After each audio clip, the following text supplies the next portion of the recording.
Bonjour, bienvenue dans Parcours chez Artop TV. Aujourd'hui, nous recevons Alibi Montana. Bonjour Alibi. Bonjour Elvis et bonjour à tous ceux qui nous regardent. Peux-tu te présenter pour les internautes qui te connaissent pas encore Ben écoute, Alibi Montana, rappeur avec 5 albums solo, 3 albums mondiaux à mon actif, un livre, un peu de cinéma maintenant, et aussi dirigeant de d'Artop, l'agence et le média où tu es animateur. J'ai vu que tu as fait plusieurs collaborations avec plein d'artistes différents. C'est vrai. Les collaborations, comment ça se passe? C'est au feeling ou... Ouais, j'ai fait énormément de collaborations. Je suis même le rappeur français qui a fait le plus de featuring en France. Et oui, il y a beaucoup de feeling, des artistes avec lesquels je m'entends bien, aussi des demandes sur des projets, différents projets, singles, EP, albums, et aussi des labels qui font des demandes des fois quand ils sont en train d'enregistrer les albums de leurs premiers artistes ou des compilations. Voilà, il faut beaucoup que qu'il y ait l'envie, que ça me plaise. Et à partir du moment où ça me plaît, ben on y va. Et j'ai vu aussi pour les ceux-là de ma génération qui te connaissent et qui connaissent tes sons, j'ai été étonné, j'ai découvert un de tes sons qui s'appelle Baby, qui est un peu Ouais. plus pour nous, pour ma génération, on te connaît plus dans le hardcore. Après, c'est les featuring plus love ou même plus tranquille. Comment c'est au feeling aussi? Après, c'est vrai que je suis un artiste plus engagé, qui est connu pour faire des sons hardcore, c'est un peu ma marque de fabrique. Mais à côté de ça, j'ai souvent été invité justement pour faire des collaborations. Par exemple, tu as parlé de Baby là avec une de nos artistes, Chancey. Mais avant ça, j'avais fait Loin des jeux loin du cœur avec Jams, tu vois. Ouais. C'était aussi un titre qui parle d'amour avec Cherif Aluna, Oui aussi, Respirer j'ai entendu. avec l'âme, Princesse Agnès. En fait, j'ai fait beaucoup de collaborations avec des femmes parce que souvent j'ai eu des demandes et comme je t'ai dit, souvent à partir du moment où on discute, on écoute le son et que ça me plaît, et ben je collabore. J'aime bien aller aussi dans des univers différents. Que le rap hardcore pur parce que je suis quelqu'un d'éclectique et j'écoute beaucoup de musique aussi différentes hors du rap. Donc c'est pour ça que j'ai aucune difficulté, si tu veux, à m'adapter à des sons différents. Il y a aussi un son touchant que tu as fait avec ton fils, il me semble, Fiston. Exactement, exactement. Ça C'est s'appelle Comme les Bron et Brony, en fait. Et Bron... Comme les Bron Ah et ouais, Brony. Bronny. Et en fait, c'est un son qu'on retrouve sur mon best-of, Ouais, qui est sorti en décembre dernier. Et en fait, on l'a appelé comme ça parce que LeBron James, le basketteur, il fait du basket avec son fils maintenant. Et c'était oui. un petit clin d'œil, le fait que mon fils il fasse un premier featuring avec moi. Pour lui, c'était quelque chose on va dire, de symbolique pour moi aussi. Et on a trouvé que la comparaison c'était bien. Et c'est pour ça que le titre on l'a appelé comme LeBron et Bronny. D'accord. Et il y a aussi l'autre son que tu as fait pour ton fils qui s'appelle Fiston. Ah, ça, c'était dans un Dans album. les débuts, oui. C'est Celui-là dans un aussi, il album. est Voilà. touchant. Voilà, C'est exactement. Ça, deux. c'était écrit, ouais, exactement, pour mon premier fils, exactement. Exactement. Et dans le monde de la musique, quelles ont été tes inspirations? Après, moi, j'ai toujours aimé, le rap US. Alors, avant de commencer à écrire, on va dire, j'écoutais pas mal, tout ce qui était Nas, Public Enemy, Jay-Z, voilà, c'est des artistes qui me parlent beaucoup. Et puis après, quand moi j'ai commencé à écrire, c'est-à-dire premier freestyle, c'était surtout pour raconter ce que je vivais ou ce qui se passait autour de moi au 4000 à la Courneuve, la cité d'où je viens. Et j'ai vu aussi que tu as fait il y a pas longtemps à Bercy. T'as mis le feu là-bas. C'est Alors, ouais, c'était le Bercy de Roth, où j'étais invité justement pour chanter des classiques qu'on a fait ensemble. Et c'est vrai que c'était magnifique parce que on a interprété Code 187, qui est un classique que les gens connaissent depuis des années, parce que c'est un morceau qui a 20 ans. Et le fait de l'interpréter à Bercy devant 22 000 personnes et que les gens chantent en chœur avec nous Et ben oui, c'est vrai, c'était quelque chose d'incroyable. En plus, on l'a fait plusieurs fois et franchement, c'était dingue. Voilà. C'est vrai que c'est émouvant, en sachant que tu as un parcours atypique. On peut découvrir ça dans tous tes textes, tu racontes ce que tu as vécu et tout ça. Et c'est vrai que pour un artiste qui a commencé, on va dire, en bas, enfin en bas de l'échelle, et qui aujourd'hui qui fait un Bercy, je trouve ça fantastique. Et aussi, tu as plusieurs événements, tu t'es parrain de plusieurs événements. Oui, je suis parrain de l'association Rosa et Cœur d'Haïti. Et c'est des associations pour lesquelles ben je m'implique depuis des années. Alors Rosa pour l'enfance et aussi pour le handicap. D'ailleurs, il y a 2 semaines, j'étais en prestation pour eux, justement, pour mettre en avant les enfants et les handicapés. Et sur scène, c'était génial parce que ils m'ont rejoint pour chanter le titre Loin de Dieu, loin du cœur, le titre avec Avec Jams. James. Et ils étaient sur scène avec moi et c'était vraiment formidable et très émouvant. Et j'ai pris vraiment beaucoup de plaisir à faire ça avec eux. Et en ce qui concerne l'association Cœur d'Haïti, eh ben, chaque année aussi, je participe à des événements pour eux qui contribuent à acheter du matériel scolaire, médical, aider aussi les enfants orphelins de la catastrophe qu'il y avait eu en Haïti, En euh, 2011, je qui, crois. qui, qui avait fait ben, énormément de victimes. Et ça, je trouve, c'est les causes pour lesquelles tu t'es parrainé, tout ça, c'est des trucs touchants. Je trouve ça magnifique de ta part. Merci. Et là, dans pas longtemps, tu as un événement à la fin du mois, Alors le 28. exactement le 28 mars, donc je serai en showcase donc dans le 14e à l'Open Bar des entrepreneurs. Donc pareil, c'est un événement aussi que j'ai accepté de faire donc pour aider mes animateurs qui sont ici, parce que c'est à leur initiative, donc Fatima et Jones. Et du coup, donc il y aura plusieurs jeunes artistes avant moi, donc qui vont passer justement pour, pour se faire connaître, pour faire entendre leurs titres.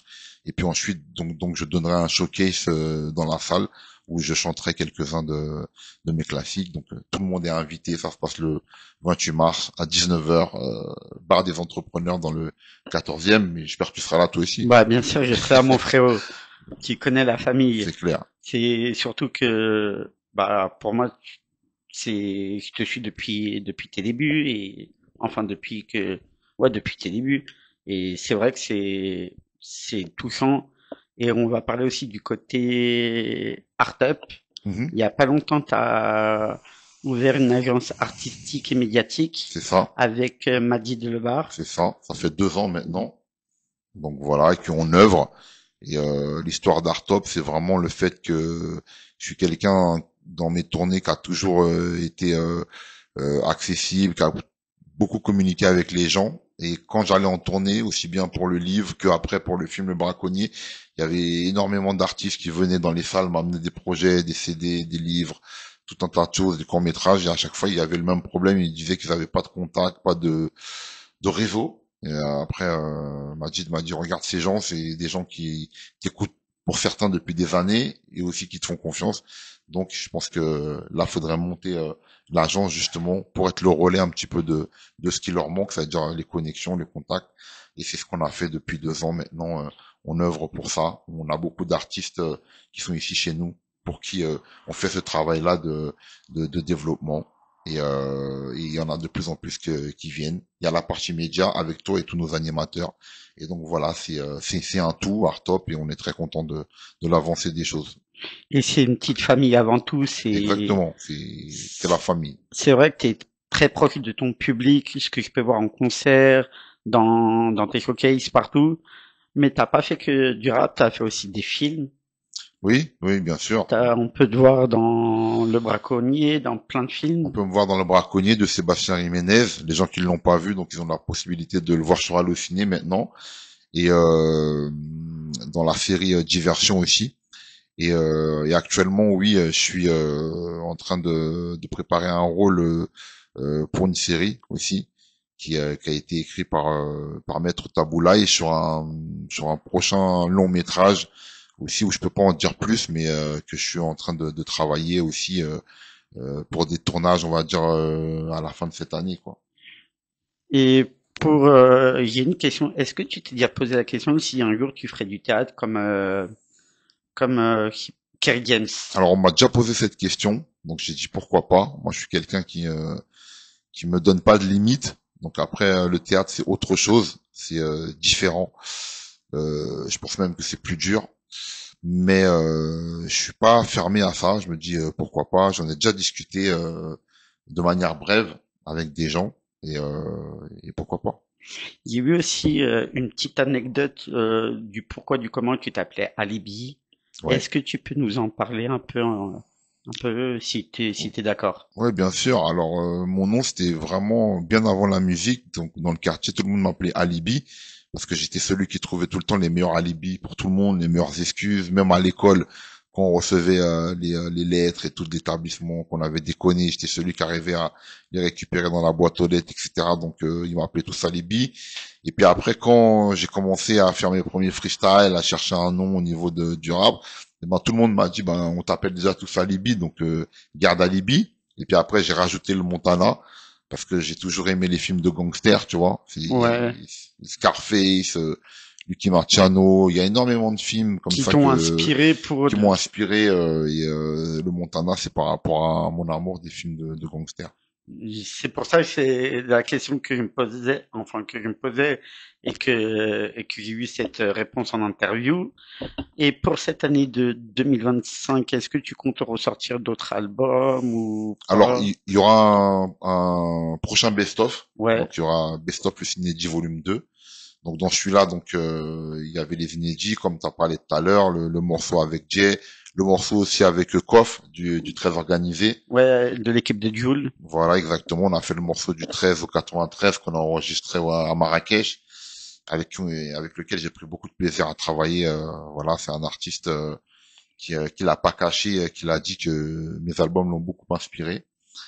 Et du coup, pour le volume 2, donc je vais enregistrer des inédits aussi avec des artistes, je pense qu'avec lesquels j'ai pas encore collaboré de la nouvelle génération. Oui, ouais.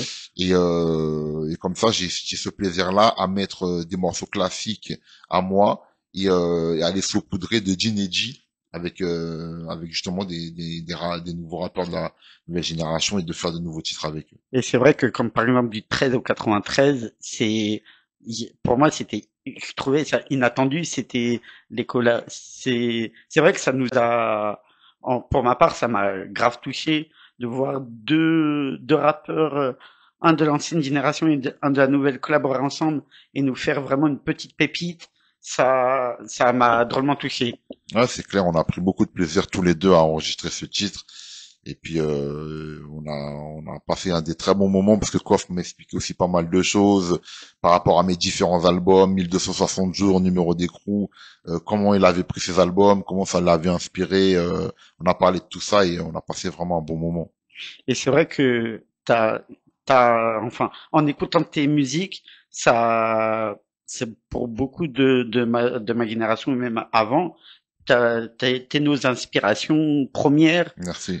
Et aussi, j'ai vu que t'as fait un son avec, comment il s'appelle? Cette Gecko, Jam, tu as aussi je le trouve bien parce qu'au début, il commence doucement, mais à la fin, il est plus hardcore.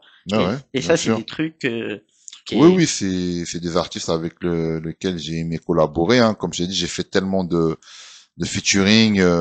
Tu les as cités eux, mais il y en a tellement. oui, ouais, hein. Il y a Olkinry, il y a les Calbo d'Arsenic, bien sûr Rof, on en a fait plusieurs ensemble avec Sifu.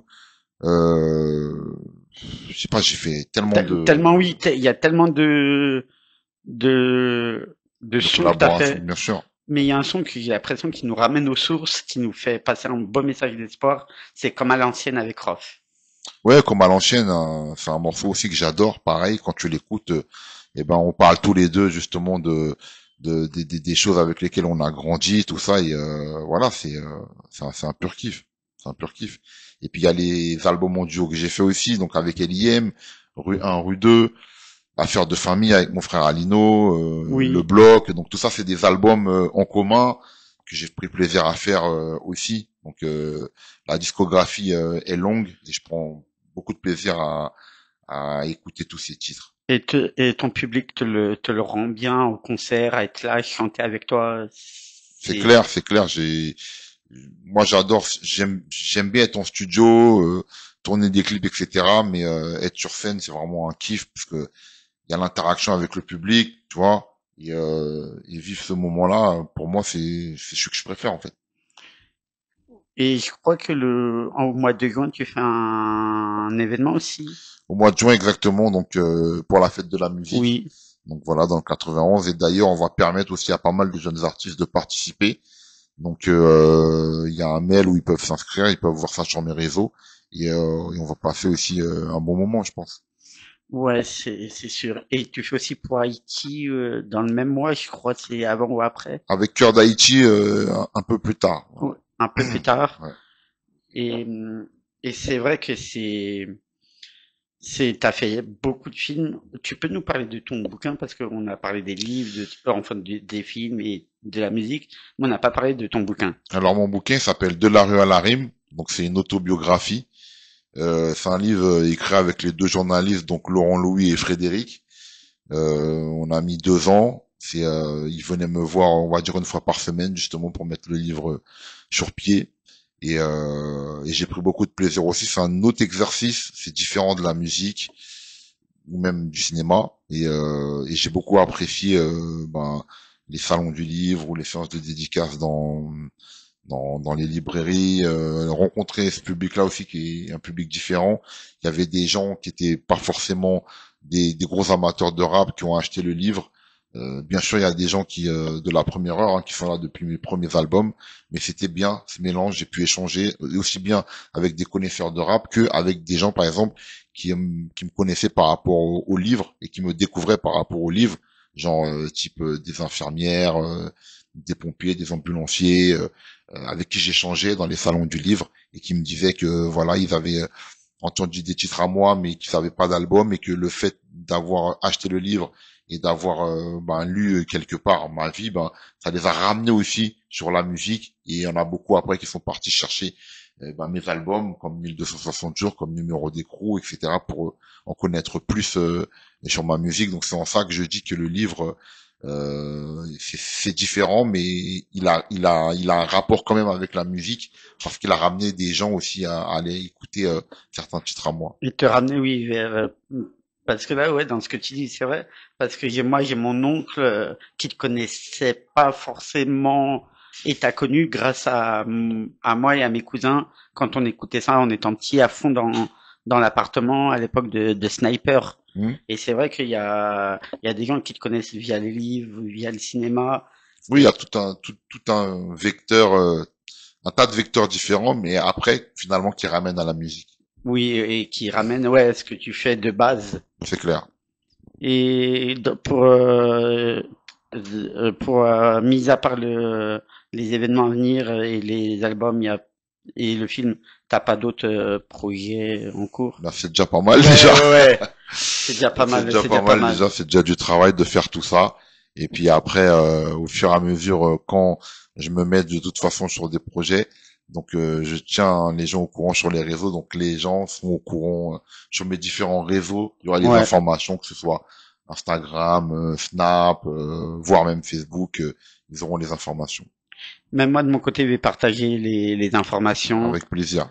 Et pour les personnes qui veulent te suivre, Alors c'est Instagram, c'est @alibi_montana1, Snap alibi-montana et le Facebook c'est alibi montana officiel. Mais de toute façon, sur Google les gens tapent réseau alibi montana on les a et direct. voilà ils ont toute la liste. Et j'ai Voilà. vu que tu étais aussi sur toutes les plateformes, genre Deezer, Oui, de toute façon, Spotify. toutes mes œuvres sont disponibles sur toutes les plateformes. Et pour tes films, pour ceux qui veulent les voir, ils sont disponibles sur quelle plateforme? De toute façon, sur Allociné, les gens peuvent aller voir Le Braconnier. Il Ouais. est disponible sur Allociné maintenant. Et les gens tapent euh, Alibi Montana film, pareil, hein, Ouais. sur Google. Et puis il y a ça sort en fait. D'accord. Bah, merci d'avoir répondu présent pour Merci. l'interview. Merci à toi, Elvis. C'était un plaisir d'être à ton micro et de pouvoir discuter avec toi et avec le public qui nous regarde. Bah, pour moi, ça a été un grand honneur de te recevoir à mes côtés aujourd'hui.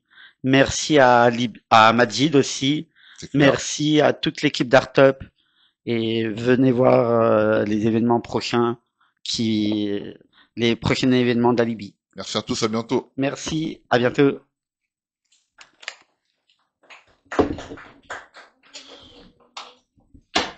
Bon, bah, super, Alice. Merci Alibi.